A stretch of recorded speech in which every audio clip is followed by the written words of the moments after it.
20 रोज के अंदर अंदर इंट्रा पार्टी इलेक्शंस कराए, तफसीली report election commission of Pakistan को दे, या फिर इस फैसले को हाई कोर्ट में चैलेंज करें? आपने डिसाइड कर लिया है कि आप इस फैसले को चैलेंज करेंगे या फिर इंट्रा पार्टी इलेक्शंस कराएंगे जैसे इलेक्शन कमीशन कह रहा है?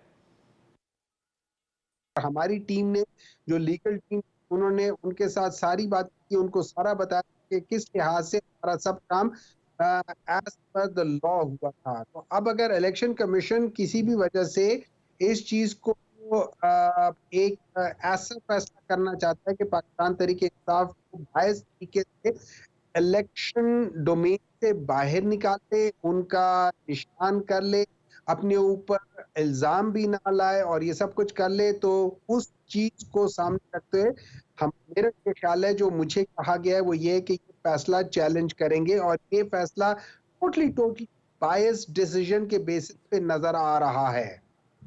लेकिन हुमायूं साहब, आपको तो हाई कोर्ट के चीफ जस्टिस पर भी एतमाद नहीं है, यानी हाई कोर्ट के डिसीजन पर आप कौन सा एतमाद कर रहे हैं कि आप वहां से सेटिस्फाई हो जाएंगे?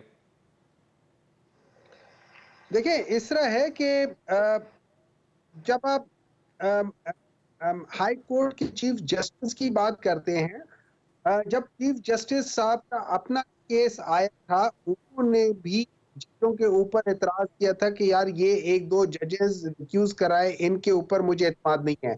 जब पीडीएम की हुकूमत केसेस सुन रही थी, तो उसमें जस्टिस मंसूर अली शाह ने इनिशियली बताया कि जो जस्टिस ख्वाजा साहब है, उनसे उनका बहुत दूर मार्ग की गिरफ्तारी है, जिसको इनिशियली किसी ने चैलेंज नहीं किया था। बाद में उन्होंने कहा नहीं, हमें इतराज है, तो जस्टिस मंसूर अली शाह ने अपने आप को रिक्यूज कर दिया। नहीं, मैं होता तो ये ये पूछ है रहा हूं सर कि अगर हाई कोर्ट ये इलेक्शन कमीशन ऑफ भी पाकिस्तान के डिसीजन को बरकरार रखती है और आपको इंट्रा पार्टी इलेक्शंस कराने पड़ते हैं, तो फिर क्या करेंगे?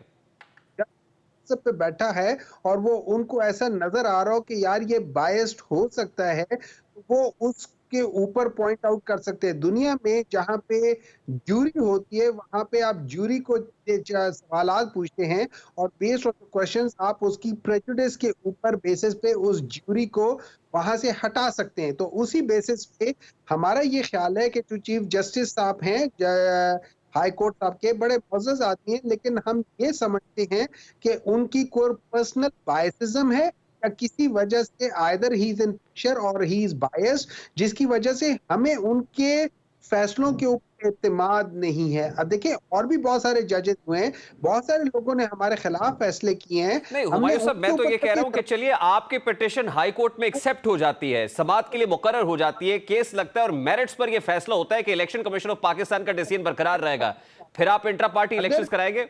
हम उसकी बायसिज्म हटा दें, ठीक है ना, उसके बाद जज बेशक मेरिट पे फैसला करें, जिस लिहाज से करें, तो हमारे, ये हमारा हक है कि हम कहें कि यार हमें उनके ऊपर एतमाद नहीं है, हो रही अच्छा है। हुमायूं मेमन साहब, 7 लास्टली नवंबर जो के इंट्रा बाद पार्टी से इलेक्शंस आपने पाकिस्तान ऑलमोस्ट एन ईयर को अगो कराए थे, ये और उसमें जो बॉडी मुंतखब हुई थी उसमें से बहुत सारे लोग तो इस वक्त मंजर आम पर है ही नहीं।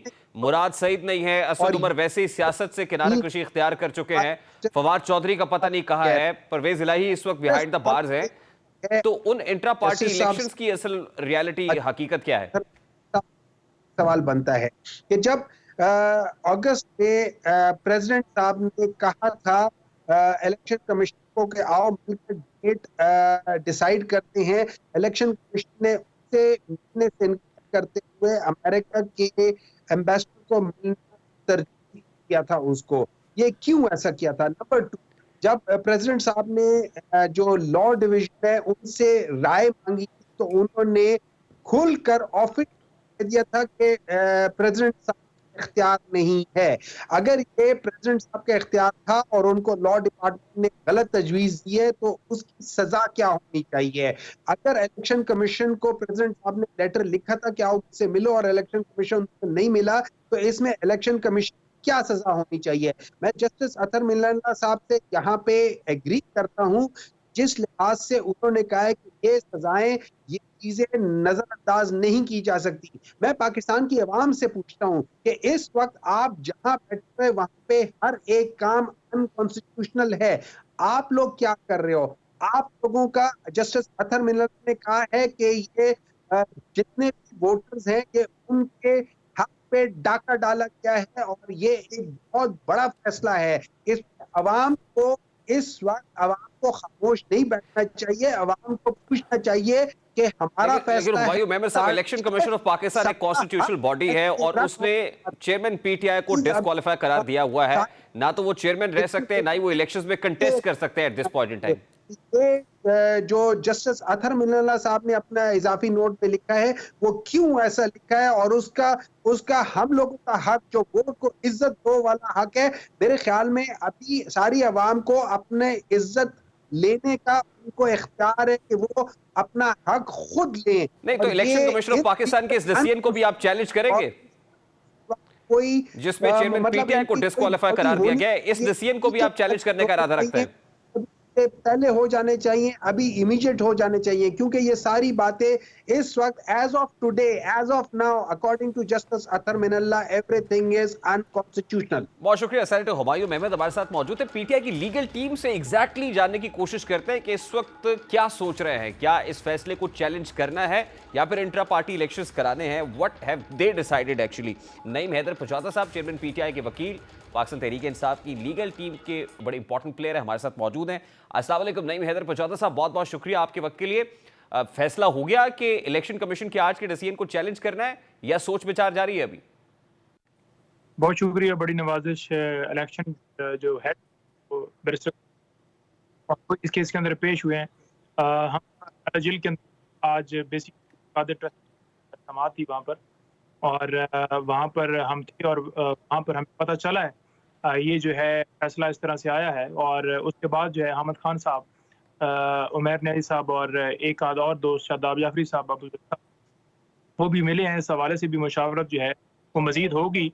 हमने इनिशियल है वो इतला खान साहब को दी थी किस तरह है वो फैसला आया है, तो वो देख कर फिर डिसाइड किया जाएगा। उसके बाद जो फॉरम है डेफिनेटली फिर वो हाई कोर्ट में जाने का प्रोग्राम बनता है, नहीं बनता तो वो फिर अभी डिसाइड होगा जी।